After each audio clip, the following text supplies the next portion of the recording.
I'm liking. I think the players are liking these 7 o'clock practices as well. I don't know about you guys, probably having to fight traffic to get here, but it's really good for us. We're able to get them, you know, right at the start of the day when their minds are sharp and they're feeling good. And today's work was excellent. It wasn't obviously perfect in terms of our execution, but the attitude, the effort, just the intensity, it's very impressive right now.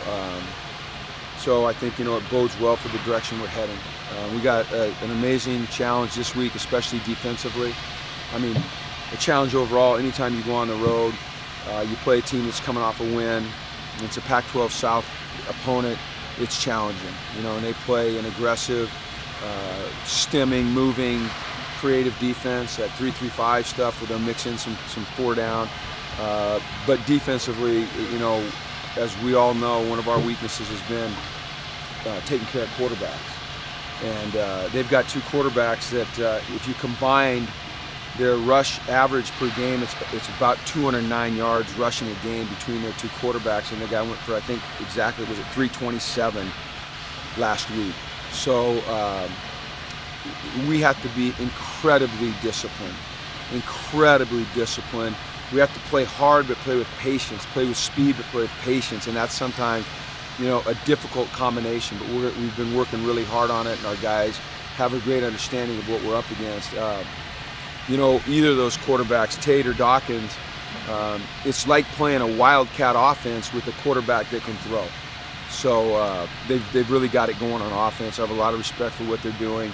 I think that, you know, as always, Rich Rod does an amazing job of recognizing what type of personnel he has and utilizing those guys and maximizing their strengths. So it's going to be a great challenge. I think we're excited about it, and I know it'll be a lot of fun, and hopefully we can, you know, play well enough to come out of there with a win. Is it possible that Josh has not gotten enough? Say that again. Josh Rosen has not gotten enough credit for this incredible start. He's putting up what could be historic numbers here.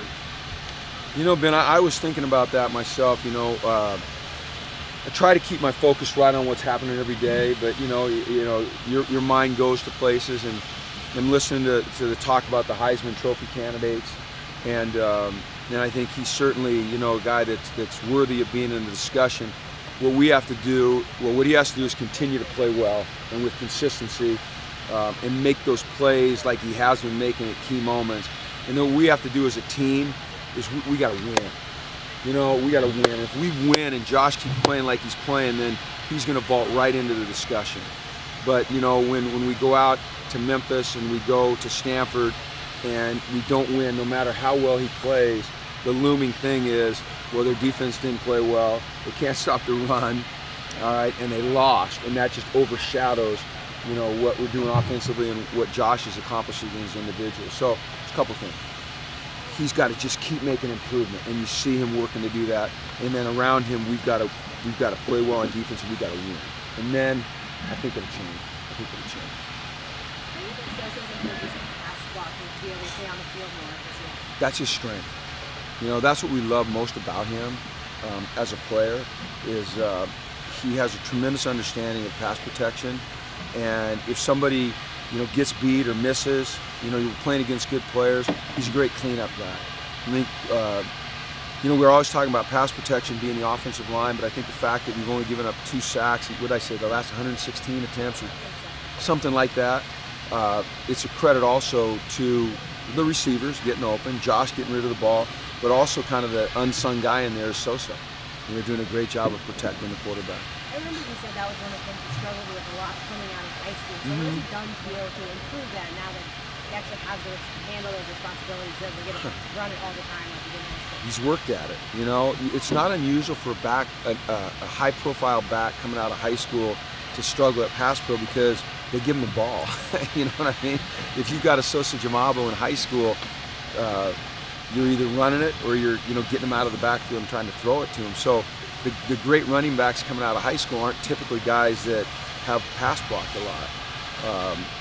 But, you know, he came in here and for 3 years he's really worked hard at it. And you've seen great improvement. So he understands scheme, he understands protection, he understands where there could be weaknesses or breakdowns, and he's a great cleanup guy.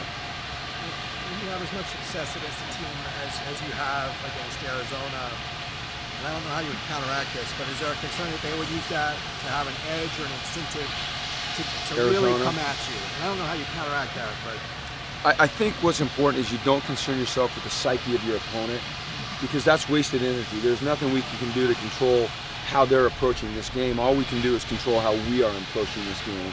I can tell you the way that we're approaching it is it's a tremendous challenge, it's a tremendous opportunity. We know we have to play very well. We know we have to take care of the ball. We know we have to stop the quarterback running. We know we have to do a great job against a tremendous punt returner who already has 2 punt returns for touchdowns, is an averaging over 25 yards a return. We know we have to do a great job against a kick returner who is arguably one of the better ones in the Pac-12. In terms of their emotional, their mindset coming into this game, we don't have anything to do with it, so it's kind of a wasted energy. So we're going to focus on us.